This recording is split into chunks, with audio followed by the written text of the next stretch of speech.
Perçage profond et on garde les mains un peu plus longtemps en bas. Ralentis-toi bien. Ralentis-toi plus. Allez, on garde les mains en bas un peu plus longtemps. Vas-y, on décroche, on garde les mains en bas. Ouais, maintiens. Alors, bravo. Alors, coup de frein. Bravo, bravo, bravo, bravo.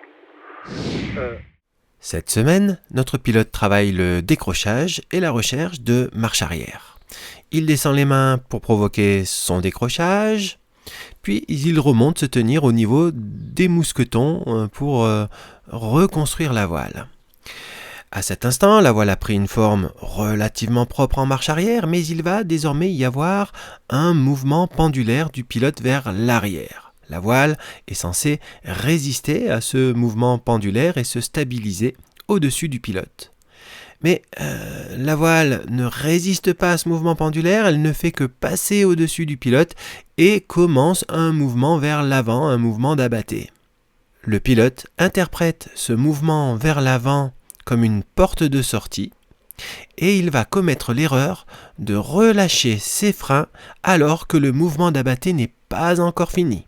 Résultat, la voile accélère son mouvement d'abatté et va fermer massivement en frontale, puis elle va s'ouvrir sans complication. Revoici ce vrac au ralenti en entier.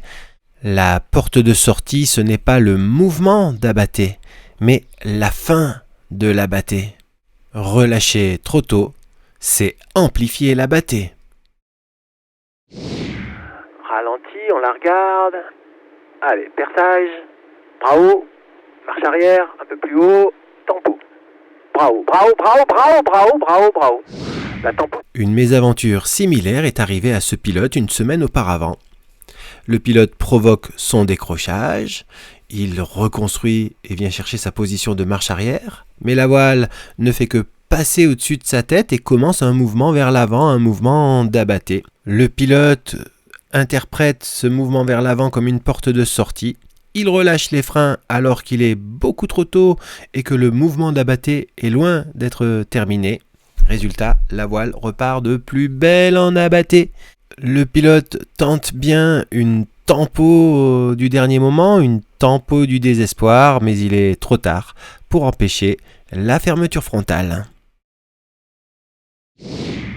Une porte de sortie, ce n'est pas un mouvement d'abatté, mais la frontière entre l'abatté et l'accélération. Relâcher trop tôt, c'est amplifier l'abatté.